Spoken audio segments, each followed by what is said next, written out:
22व्या वर्षी भगवान श्री ज्ञानोबा भगवंताला पंढरपूरला विनंती करतात, मला थांबायचे, शांत व्हायचे. आणि अचानक संत समुदाय थांबतो. त्यावेळेस हसता हसता बंद पडतो. काय ज्ञानोबांची भावना आहे. त्यांना विचारलं, माऊली इतक्या लवकर? नाही, ज्ञानेश्वरी लिहिणारे ज्ञानोबा आहे.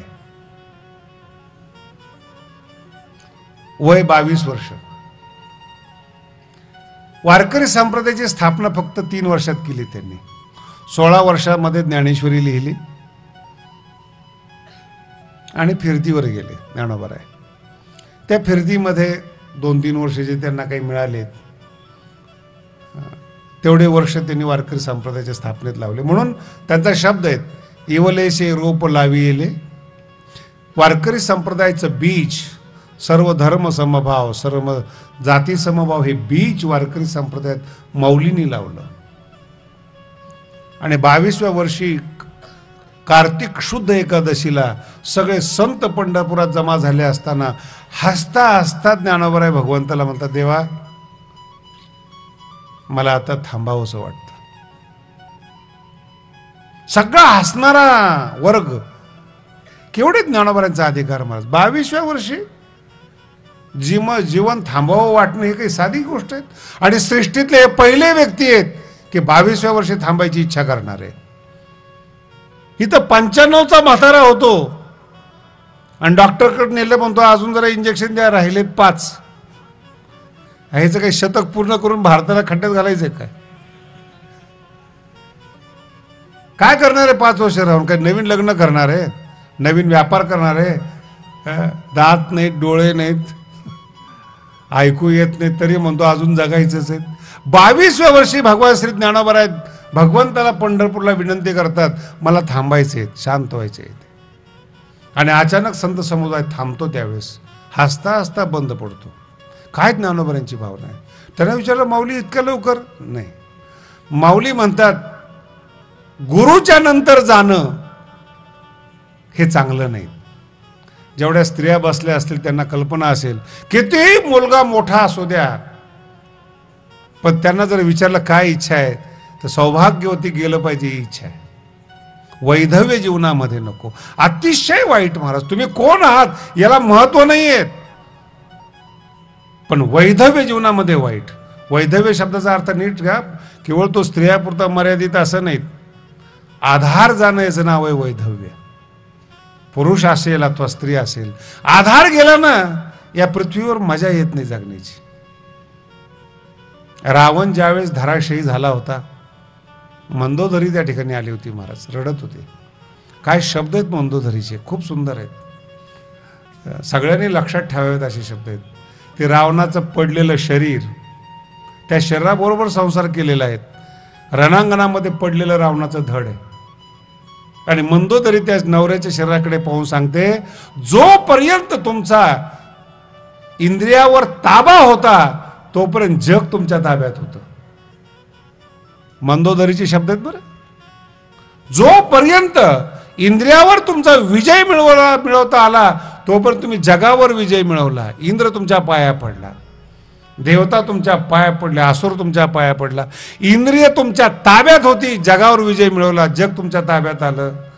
एका स्त्रीसाठी एक इंद्रिय घसरलं, एक वासना बदलली आणि तुम्ही धुळीस मिळालात. तुम्ही हे मंदोदरीचे वाक्य आहेत. इंद्रियावर ताबा असेल, जग तुमच्या ताब्यात आहेत. आणि एकदा का तोल सुटला महाराज, जीवन मातीमोल होतं.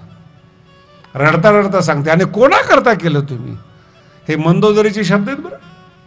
कोणा करता तुम्ही हे मातीमध्ये पडलात तुम्ही? सीतेसाठी? मंदोदरीचे वाक्य, अहो मी तर जाऊ द्या. मंदोदरी शब्दाचा अर्थ नीट आहे का बरं का? मंद उदरी, ज्याचं पोट लहान आहे आणि पोट लहान असण्यात विख्यात असणारी मंदोदरी, मंद उदरी, सौंदर्याचं एक लक्षण मानलं जातं, ती मंदोदरी.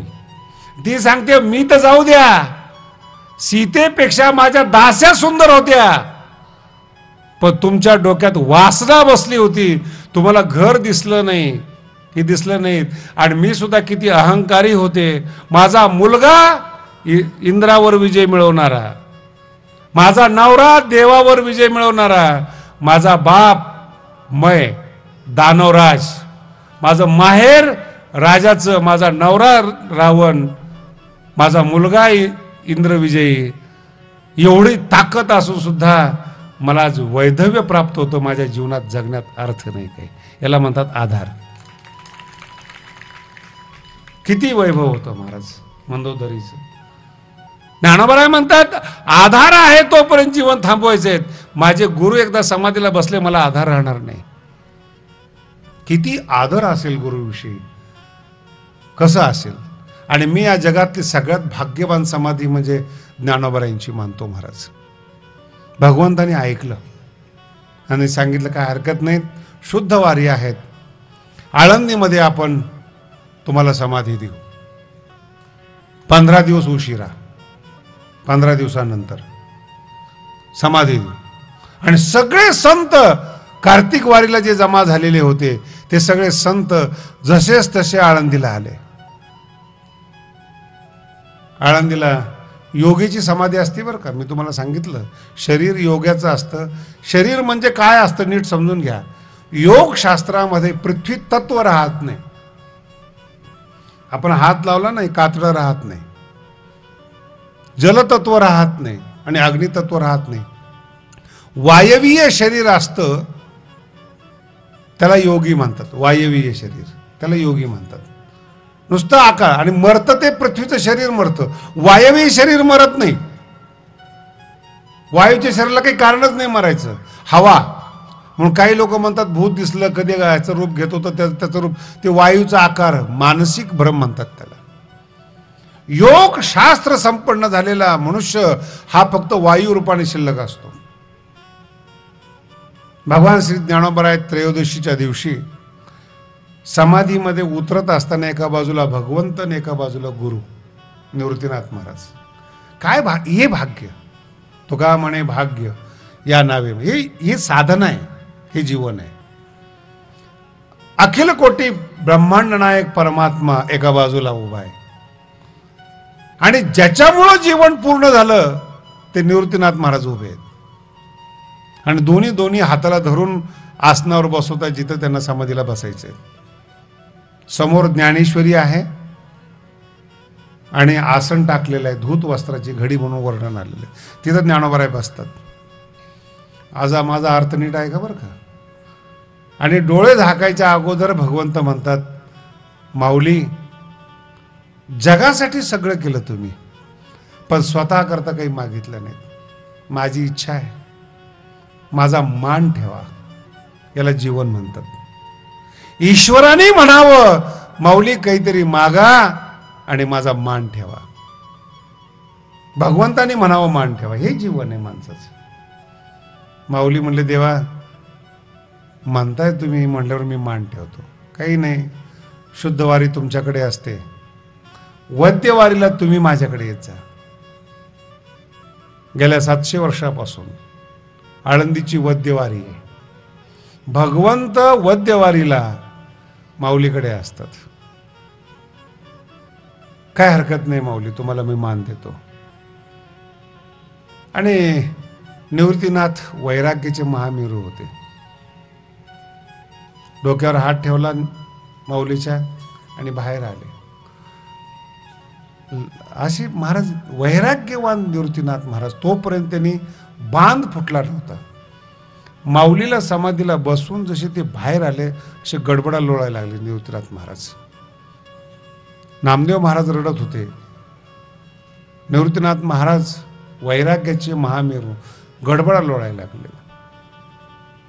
नामदेव महाराज भगवंताला म्हणतात देवा आम्ही प्रेमळ लोक आहोत, रडणं आमचा धर्म आहे, आम्हाला रडण्याची सवय आहे प्रेमामध्ये. पण निवृत्तीनाथ महाराज वैराग्यवान आहेत, ते कधी रडले नाहीत. आम्हाला सांभाळू नका, निवृत्तीनाथाला सांभाळा. नामा म्हणे आता पेटला हुताशन, करा समाधान निवृत्तीचे. आणि भगवंत निवृत्तीनाथ महाराजाला धरतात, सांगतात तुमच्यासारख्याने असं बोलावं. काय उत्तर द्यावं निवृत्तीनाथ महाराजांनी, ते तुमच्या आमच्यासाठी आदर्श आहे.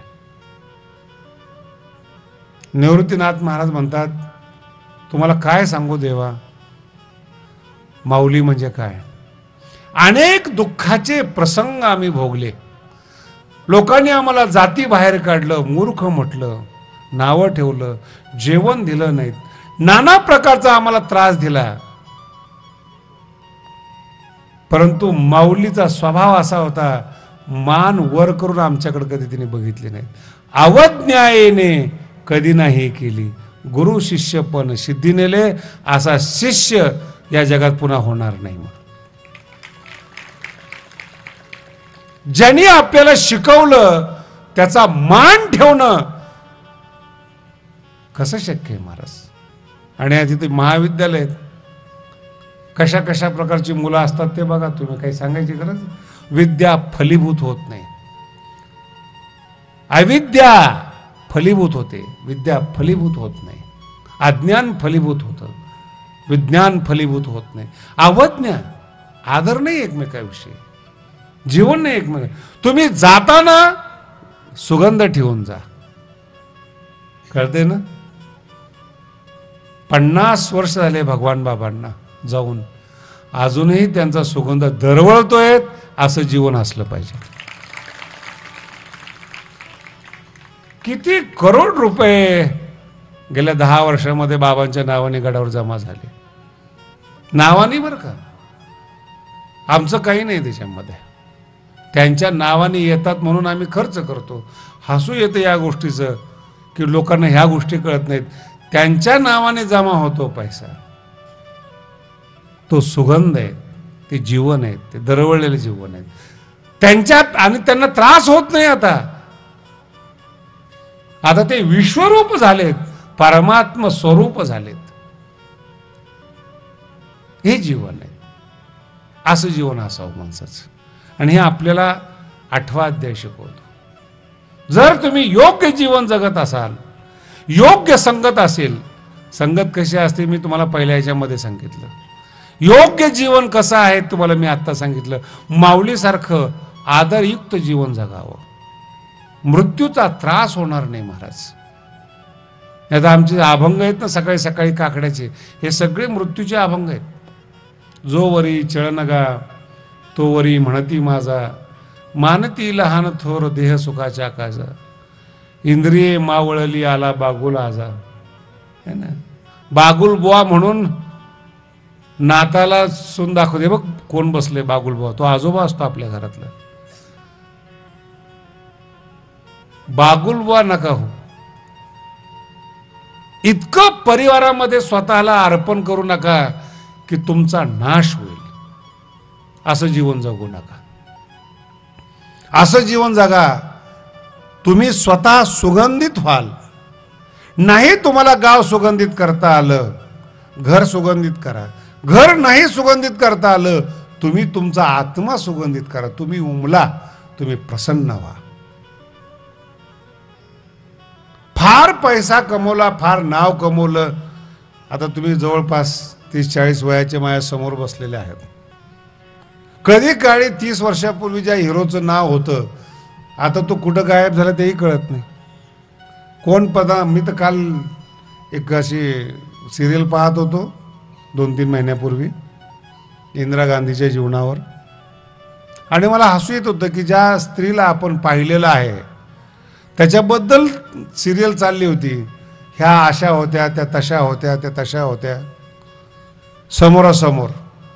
आणि नवीन पोराला विचारलं त्यांना काहीही माहीत नाही. देशाच्या पंतप्रधान, त्यांना पाहिलेली लोक जिवंत आहेत, अस्तित्व समाप्त होत चाललेले आहेत.